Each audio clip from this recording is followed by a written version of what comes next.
There's a building in Washington, D.C. that shouldn't exist. The old post office pavilion completed in 1899. Granite columns, a 315-foot clock tower, vaulted ceilings with hand-carved stone detail. Cost $3.2 million. The federal government built it without collecting a single dollar of income tax from American citizens. In fact, the federal government built the entire transcontinental railroad system, funded the Spanish-American War, constructed the Library of Congress, and maintained a standing military across 45 states, all before 1913.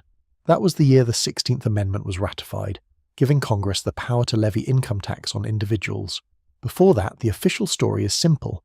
Tariffs, excise taxes, and land sales covered everything, but the math doesn't match the buildings. Let me show you what I mean.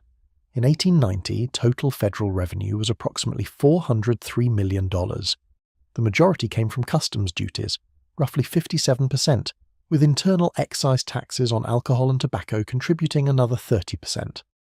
Land sales and miscellaneous fees made up the rest.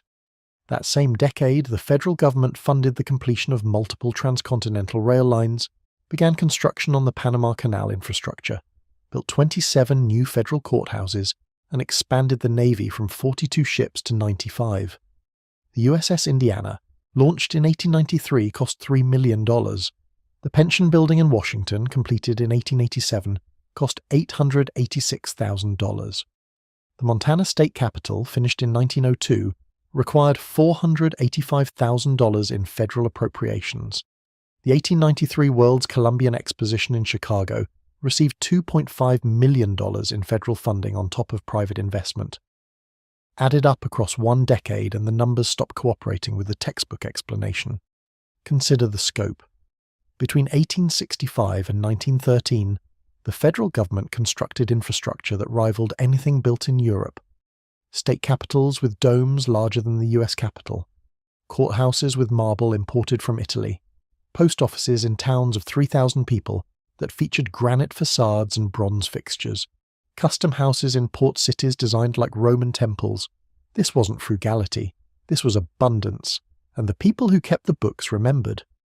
There was a generation of Americans who worked inside the system before 1913. Clerks and accountants and treasury officials who saw how the money moved. Many lived long enough to be interviewed in the 1930s and 1940s by researchers trying to capture the last first-hand memories of the old economy. Their testimonies were filed in archives. Most were never widely published. Mary Dougherty was born in 1868 in Boston. She worked as a clerk in the U.S. Customs House from 1889 to 1922. In a 1938 interview preserved at the Massachusetts Historical Society, she described the ledger system used to track tariff revenue. When asked if tariffs alone could have funded federal operations, she paused, then said, "There were other columns. We called them special appropriations." The interviewer asked what that meant. She said the records were kept separately and she wasn't permitted to discuss them. John Hastings, a Treasury Department accountant from 1895 to 1931, gave a similar account in a 1941 oral history archived at the Library of Congress. He described reviewing federal expenditure reports in the early 1900s and noticing surpluses that didn't correspond to tariff collections. When he asked his supervisor, he was told those funds came from asset management and were not part of public appropriations. He never saw a full accounting. These weren't conspiracy theorists. They were clerks.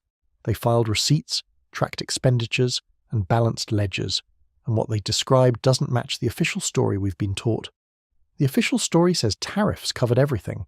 In 1880, tariff revenue was $186 million. In 1900, it was $233 million. In 1910, $333 million. Modest growth over 30 years. But during that same period, federal expenditures ballooned from $268 million in 1880 to $694 million in 1910. The gap widened every year. So where did the money come from? The textbooks say efficiency, economic growth, and careful management, but the buildings say something else. They say there was wealth flowing into federal coffers from sources that were either not publicly reported or were reported under categories that obscured their true origin. Wealth substantial enough to fund construction that still stands today, over a century later, as some of the most durable infrastructure in America. And in 1913, everything changed. The 16th Amendment passed. The federal income tax became law, and within a generation the people who remembered how it worked before were gone. But the receipts aren't gone. The appropriations records, the customs ledgers, the Treasury reports from 1870 to 1912 are sitting in the National Archives. The testimonies from elderly clerks and accountants are preserved in university libraries and historical societies. The buildings themselves are still standing, physical proof that something funded them. The question isn't whether the government had money before 1913. Clearly it did. The question is where that money came from, and why the people who knew were never asked to explain it in detail before they died. Let me show you a specific case that makes the funding question impossible to ignore. The 1893 World's Columbian Exposition in Chicago. 27 million visitors across 6 months. Over 200 buildings spread across 630 acres. The White City. Official records show the federal government appropriated $2.5 million for the exposition. The total cost of construction, however, was documented at approximately $28 million. Private investors in the city of Chicago covered most of that. But here's where the numbers fracture. The government building alone, a neoclassical structure covering 420,000 square feet, was funded entirely by federal appropriations. According to the official exposition directory published in 1893, construction cost $400,000. The building featured a central dome 120 feet in diameter, Corinthian columns carved from Indiana limestone, and interior halls finished with marble and gold leaf. It was completed in 18 months. For context, the Washington Monument, a simpler obelisk structure, took 36 years to complete and cost $1.2 million. The government building at the White City was exponentially more complex, built in half the time, for a third of the cost, and then demolished 6 months later. The construction contracts are in the archives. I found them because I was looking for something else, tracing appropriations records for the Bureau of Public Buildings. The primary contractor for the government building was George Fuller Company of Chicago. The contract, dated March 1891, specifies materials, labour schedules, and payment terms. What it doesn't specify is the funding source beyond federal appropriation. Treasury records from 1891 show total customs revenue for that year at $219 million. Total federal expenditures were $365 million, meaning the government was already running a deficit of $146 million. Yet somehow an additional $400,000 was allocated for a temporary exhibition building with no permanent federal purpose. That's one building. Across the same decade, similar appropriations appear for projects in multiple cities. The 1901 Pan American Exposition in Buffalo received $500,000 in federal funding. The 1904 Louisiana Purchase Exposition in St. Louis received $5 million. Each time, massive neoclassical structures built quickly, displayed briefly, then demolished completely.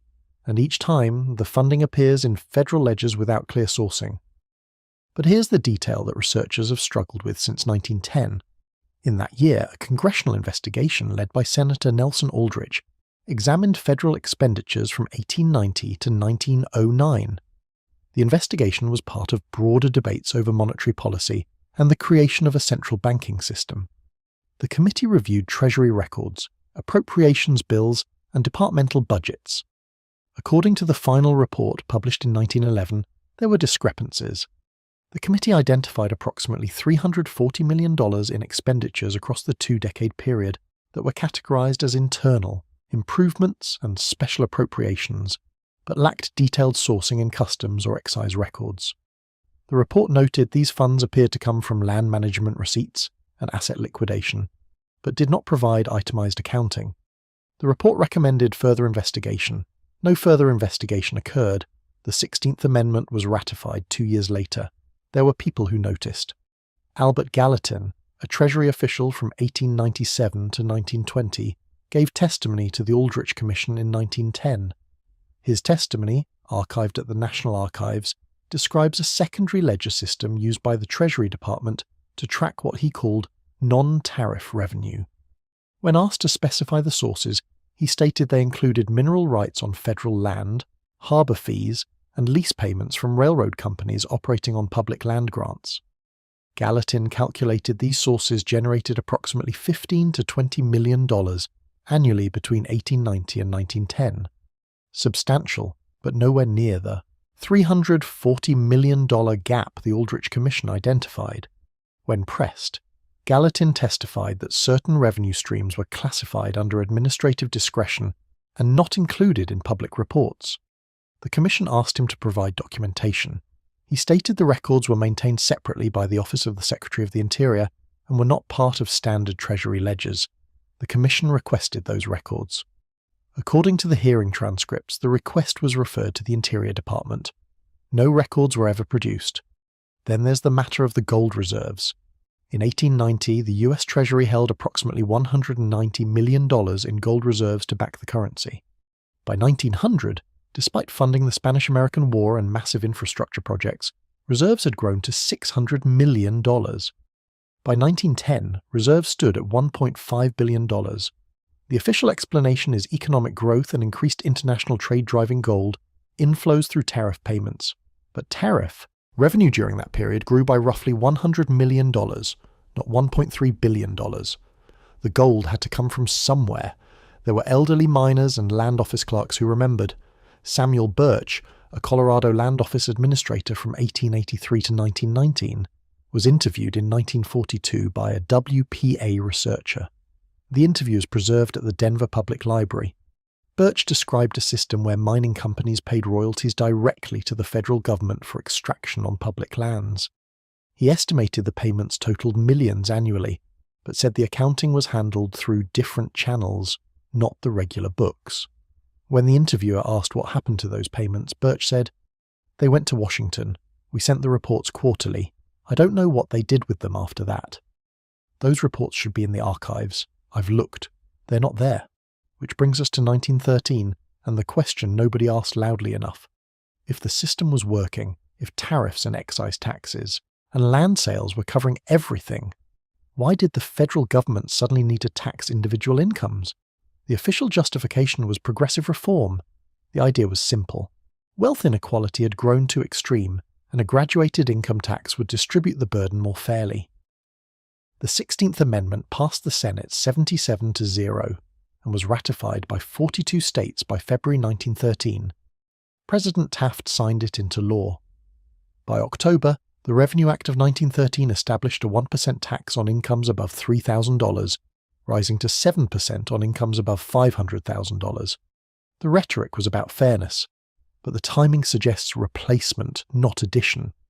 Consider what else happened in 1913.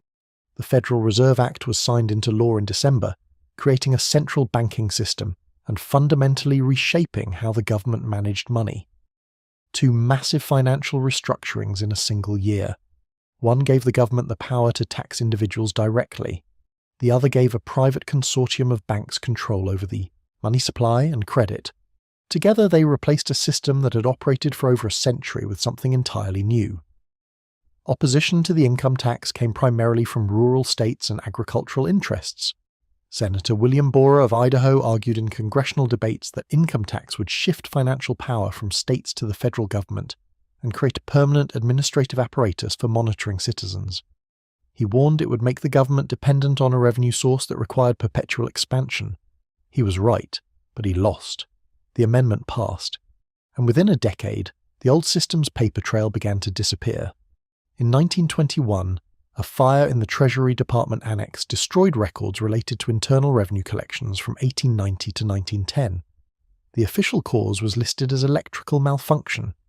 In 1924, the Office of the Secretary of the Interior conducted an internal audit and determined that land management records from before 1913 were incomplete and unreliable. Many were discarded. In 1933, as part of New Deal reorganization, the Treasury consolidated its ledger systems and reclassified pre-1913 revenue categories. Special appropriations became miscellaneous receipts. The detailed sourcing was lost. By the 1940s, the clerks and accountants who had worked in the old system were dying. A few were interviewed, mostly by local historical societies or WPA researchers documenting regional economies. Their testimonies describe a system more complex than the textbooks admit. Revenue from sources that weren't publicly reported, ledgers kept separately, instructions not to discuss certain appropriations, but their testimony was filed, not published. It sat in archives for decades, and by the time researchers began asking these questions in the 1970s and 1980s, the witnesses were gone. Imagine her. There had to be one in every federal office in 1950. A woman born in 1870, hired as a clerk in 1890, retired in 1935, living past 80. She would have filed the receipts, tracked the expenditures, seen the separate ledgers. She would have watched the system change in 1913 and known exactly what was being replaced. When her grandchildren asked how the government paid for everything before income tax, she might have started to explain. Tariffs, yes, but also land revenues, mineral royalties, harbour fees, things that weren't always reported the same way, and her grandchildren, educated in schools that taught the simplified version, would have nodded politely and assumed she was misremembering. Because by the 1950s, the textbooks had already decided. Before 1913, the government was small and frugal, funded by tariffs and little else. After 1913, it became modern and expansive, funded by income tax. Clean narrative, simple timeline. Except the buildings from before 1913 are still standing. The granite courthouses, the marble post offices, the state capitals with imported stone and bronze doors, they're still here, physical, proof that the government wasn't small and wasn't frugal. The timeline compresses cleanly.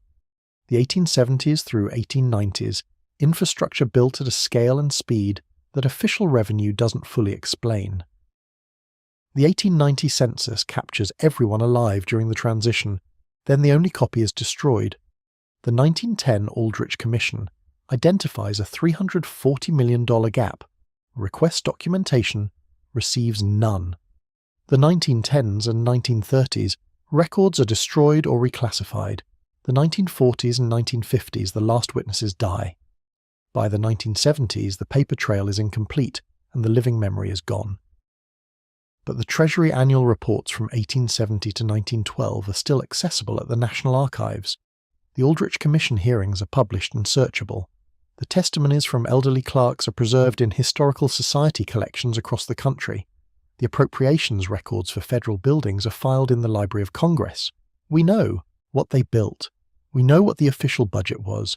We don't know where all the money came from, and the people who did know chose silence, or were never asked, or were asked too late. The archive is public. The ledgers are readable. The buildings are still standing. And the question is still waiting the same way it's been waiting for over a century, for someone willing to read the receipts instead of the textbooks.